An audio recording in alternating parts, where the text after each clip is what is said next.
নমস্কার বন্ধুরা, কেমন আছেন আপনারা সবাই? প্রবাসে ঘরে বাইরের একটি নতুন ব্লগে আপনাদের সকলকে স্বাগত জানাই। দেখে তো বুঝেই গেছেন, আবার আমরা চলে এসেছি সেই আয়ারল্যান্ডে।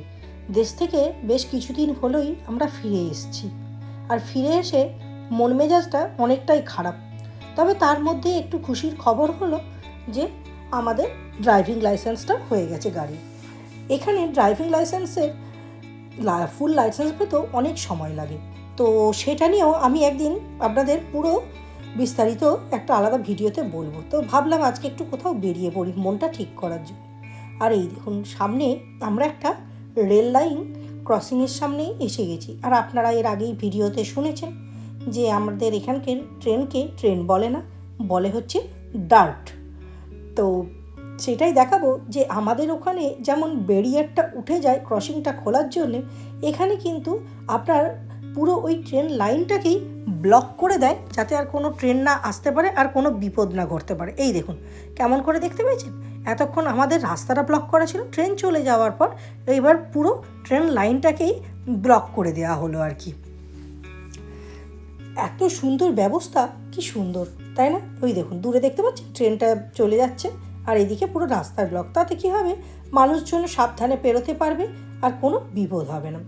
তো যেটা বলছিলাম, দেশ থেকে আসার পরই তো ভাবলাম কোথাও একটু ঘুরে আসি। তো আজ সকাল থেকেই কিছুই আর করতে ইচ্ছা করছিল না, তাই ভাবলাম অনেক দিনই শুনেছি যে একটা বাড়ির কাছে ক্যাফে আছে একদম এয়ারপোর্টের গায়ে, সেখানে ফ্রেশ ভেজিটেবলস, ফ্রুট যেমন পাওয়া যায়, আর তেমনি ওখান থেকে নাকি এই যে ফ্লাইটগুলো ওঠানামা করে সেই সৌন্দর্যটাও উপভোগ করা যায়। তো ভাবলাম যে আজকে যখন একটু মন মেজাজ ঠিক নেই, একটু সেইটারই আনন্দ নেওয়া যায়। বলতে বলতে আমরা চলেও এসেছি। আর দেখুন চারদিকে, যেহেতু আস্তে আস্তে এখন বসন্ত এবার গ্রীষ্ম আসবে বলে চারিদিকটা ফুলে ভরে উঠছে। আর সব দোকানে এখন ছোট থেকে বড় সব রকমেরই এরকম বিভিন্ন নাম না জানা ফুলেতে ভরে উঠছে। তারপর সবার বাড়ির সামনেটা সুন্দর করে সাজানো যায়।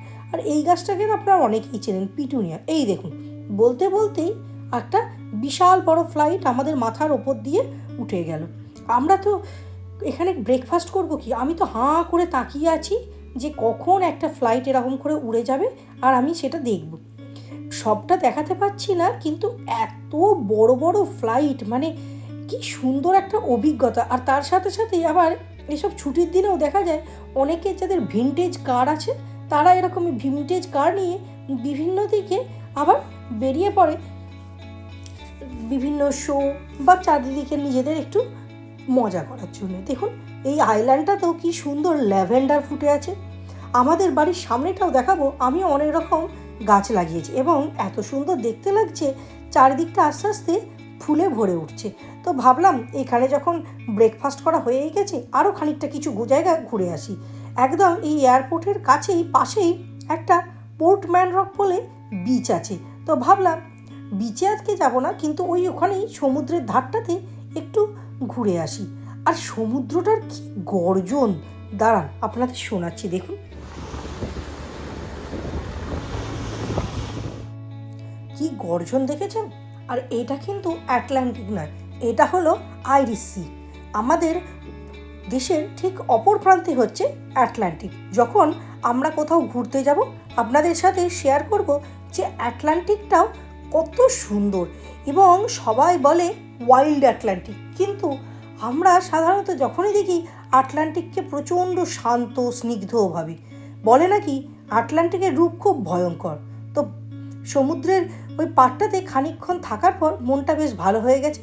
তো ভাবলাম আর দুঃখ করে কাজ নেই, এবার আস্তে আস্তে এগিয়ে যায় একটু সপ্তাহের কিছু বাজার করার জন্যে, কারণ বাড়িতে কিছুই নেই। তো সে যে যা ভাবা, তো সেই ভেবে আবার এগিয়ে চললাম। আর চারিদিকে যেহেতু বললাম এখন বসন্ত এসে গেছে, এত সুন্দর গাছ ঘেয়ে ভরে গেছে, তো দারুণ লাগলো।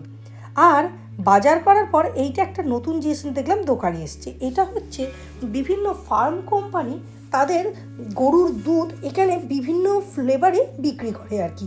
এই বাঁদিকে একটা কাউন্টার ছিল, ওখান থেকে আপনি যত ml এর কাঁচের বোতল নিতে চান সেটা নিতে পারেন, যেমন 1 লিটার, 500 ml যেমন।